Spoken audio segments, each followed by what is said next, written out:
Dance करो। अगले दिन तीनों दुल्हनों को मेहंदी लगाई जाती है और ज्यादा पैसे न होने की वजह से घर में बस उन्हें सादे तरीके से मेहंदी लगाई जा रही थी। मेहंदी पर तो हम कुछ कर भी नहीं रहे हैं, बस घर के अंदर बैठकर हम सब अपने हाथों पर मेहंदी लगवा रहे हैं। हाँ बिल्कुल, इस तरह बिल्कुल भी मजा नहीं आ रहा है, हम तो जैसे घर में बंद ही हो गए हैं। बेटा, ये तुम्हारा अमीर ससुराल नहीं है, ये तुम्हारा गरीब मायका है। यहाँ पर तुम्हारी हर फरमाइश पूरी नहीं हो सकती। तुम्हारी माँ ने इतनी गरीबी में तुम पांचों बेटियों को जिस तरह पाल पोस कर बड़ा किया है, वही बहुत बड़ी बात है। इतना कहकर शीला वहां से चली जाती है और उसके जाने के बाद सीमा मुंह बनाते हुए प्रीति से कहती है, शीला आंटी भी ना जब देखो हमें हर बात पर बस टोकती रहती है, या फिर ऐसा कसकर ताना मुंह पर मारकर फेंकती है कि बस पूछो ही मत। उसके बाद अगले दिन तीनों दुल्हनें तैयार होती हैं, लेकिन उन्हें तैयार होने के लिए पड़ोस की ही एक बहू को बुलाया जाता है और साथ में सीमा और प्रीति भी उन्हें तैयार करने में मदद कर रही थी। वैसे खुद की शादी के लिए एक प्रोफेशनल मेकअप आर्टिस्ट तो होना ही चाहिए था। पता नहीं अब मेकअप कैसा होगा, बाद में ठीक रहेगा भी या नहीं। तुम दोनों की शादी में भी तो मैंने ही तुम्हारा मेकअप किया था, क्या तुम दोनों को मेकअप अभी ठीक नहीं लगा था? अरे भाभी, आपका मेकअप किया हुआ तो बहुत अच्छा था, लेकिन हमारे कहने का मतलब है कि हम जो मेकअप कर रहे हैं पता नहीं कैसा रहेगा।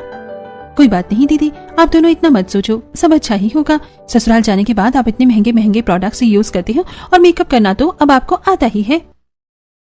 हाँ, लेकिन मैं किसी को पहली बार तैयार कर रही हूँ और वो भी उसकी शादी के लिए।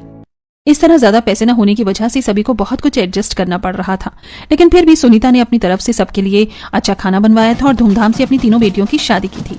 तीनों बेटियां एक ही मुहूर्त में अपने पतियों के साथ साथ फेरे लेती हैं और पूरे रस्मों रिवाज के साथ शादी करके अपने अपनी ससुराल विदा हो जाती हैं। उनके जाने के बाद घर एकदम खाली हो जाता है और सुनीता नमाकों के साथ घर में बैठी थी। सामने सीमा, प्रीति और शीला भी थी। कोई बात नहीं माँ, अब तुम्हें इतना रोने की जरूरत नहीं है, अब आप चुप भी हो जाओ। रोना कैसे नहीं आएगा, मैंने अपनी पूरी जिंदगी तुम पांचों को पाल पोस कर बड़ा किया और अब तुम सबकी शादी हो गई और तुम सब के जाने के बाद मैं पूरी तरह से अकेली हो जाऊंगी। मैं तो बल्कि अकेली हो ही गई हूँ। किसने कहा माँ कि तुम अकेली हो गई हो? हम है ना, हम तुमसे हमेशा मिलने आया करेंगे। इस तरह बिल्कुल अच्छी तरीके से शादी एकदम संपन्न हो जाती है और शादी के 2 दिन बाद सीमा और प्रीति भी अपने ससुराल चली जाती हैं, जिसके बाद सुनीता बिल्कुल अकेली हो गई थी। नेहा अपने ससुराल से अपनी सारी बहनों को कॉन्फ्रेंस कॉल करती है। अरे बताओ नेहा, और बताओ तुम्हारे ससुराल में सब कुछ कैसा चल रहा है? बस बस सब अच्छा चल रहा है, आप बताइए आप सबका क्या हाल चाल है? मेरे यहाँ पर भी सब कुछ बढ़िया ही है। अच्छा मैं बताती हूँ, मैं अगले हफ्ते उनके साथ हनीमून पर जा रही हूँ। क्या बात है, ये तो बहुत ही अच्छी बात है। हमने भी इसी हफ्ते का सोचा है कि हम इस हफ्ते हनीमून पर जाएंगे, लेकिन तुम्हारा हनीमून का प्लान आखिर कहाँ का है? अभी तो हमारा कुछ फाइनल डिसाइड नहीं हुआ है, लेकिन जहाँ तक है शिमला या मनाली का ही प्रोग्राम होगा। मेरा भी शिमला का ही पूरी तरह फाइनल हुआ है। चलो अच्छा है, तुम्हारा प्लान बन गया। अब तुम्हें देखकर तो मेरा भी मन कर रहा है कि मैं भी कहीं घूमने चली जाऊं। मैं आज ही इनसे इस बारे में बात करूंगी।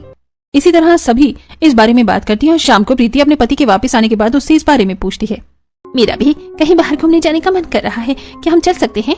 अच्छा जी, क्या तुम्हारा भी अब हनीमून पर जाने का मन कर रहा है?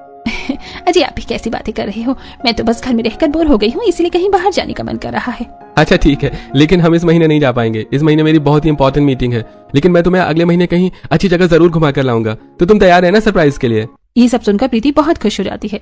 सच में पति हो तो बिल्कुल आपके जैसा, वरना ना ही हो। क्या बात है, अगर हमने अपनी पत्नी की बात मान ली तो हमारी पत्नी इतनी खुश हो गई कि हमारे जैसा ही पति होना चाहिए। फिर तो ऐसी तारीफ सुनने के लिए लगता है कि हमेशा आपकी बात माननी पड़ेगी। वहीं दूसरी तरफ ऋतु के ससुराल में उसका आज 5वां ही दिन था। तो जब शाम को उसका पति काम से घर वापस आता है।